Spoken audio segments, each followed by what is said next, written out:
Dante, buenos días, bienvenido a La Voz Red. ¿Cuál es tu lectura sobre el rol de los medios de comunicación hegemónicos?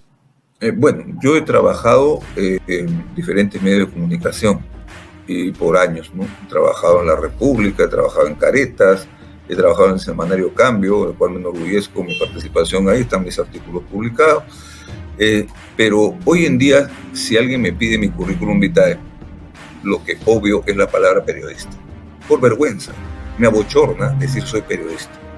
Siento realmente vergüenza de ser, digamos, comparado con este periodismo mercenario, con esta prensa amarilla, con esta televisión basura. Nosotros, y particularmente el que habla, dirigimos una marcha contra la prensa amarilla y la televisión basura en plena época de Fujimori, cuando Fujimori había instrumentalizado la prensa chicha a 50 céntimos, ¿no? Y había instrumentalizado también los programas de televisión con muchos talk show en los cuales redujeran la conciencia del consumidor de prensa y televisión. Entonces, lo que vemos nosotros es una continuación de la monopolización de la opinión.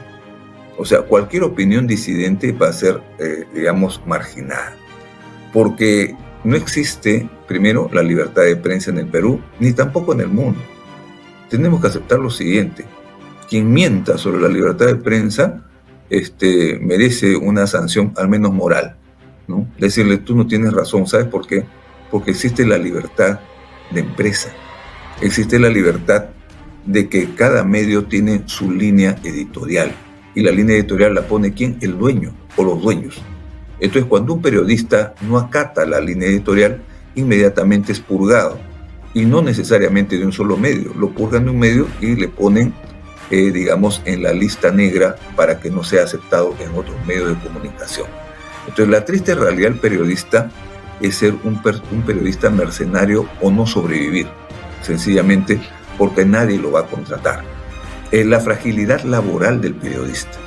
El periodista es contratado, subcontratado, tercerizado, pero no existen planillas. O generalmente los periodistas que existen en planilla son los más obsecuentes y los que se arrodillan ante el bastón de mando del dueño del medio de comunicación. La monopolización de los medios de comunicación es un atentado contra la libertad de prensa. Por lo tanto, que se hayan puesto directamente al servicio del gran capital no nos extraña. Lo que sí tenemos que resaltar es que el gobierno de Pedro Castillo hizo algo que le recomendamos, pero no hizo lo siguiente. Lo primero era quitarle el financiamiento del avisaje del Estado a los periódicos, porque los periódicos y medios de prensa no pueden sobrevivir sin el avisaje del Estado. O sea, aquellos que predican que el Estado debe desaparecer de la economía, viven del Estado.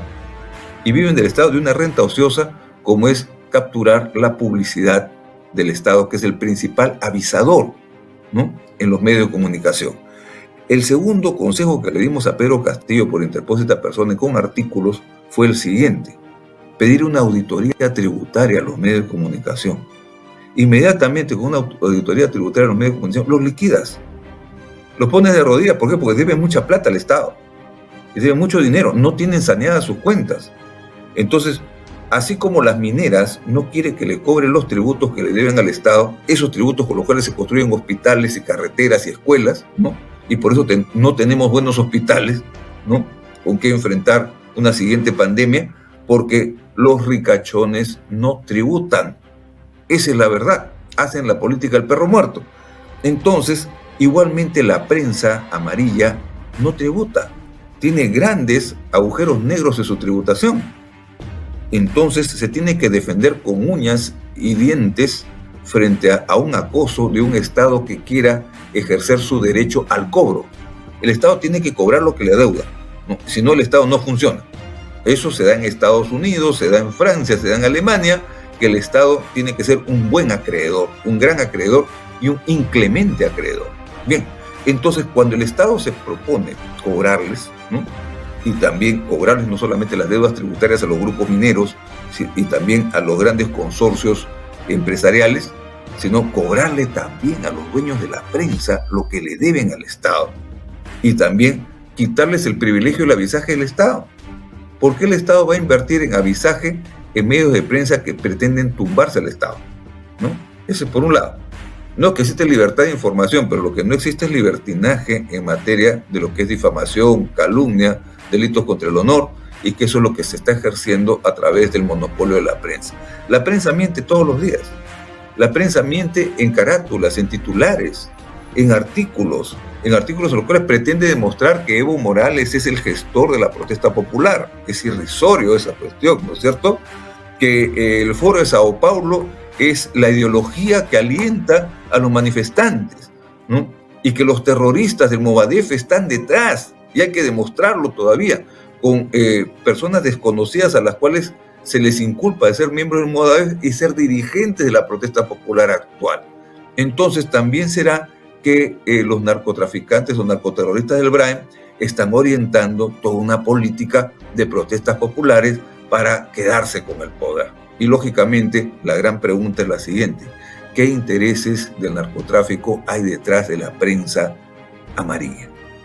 Por supuesto que esa es una buena investigación y se la dejo a mis colegas para que puedan seguirle la pista. Decía en El Padrino 2, Al Pacino decía: sigue el camino del dinero y llegarás a la verdad.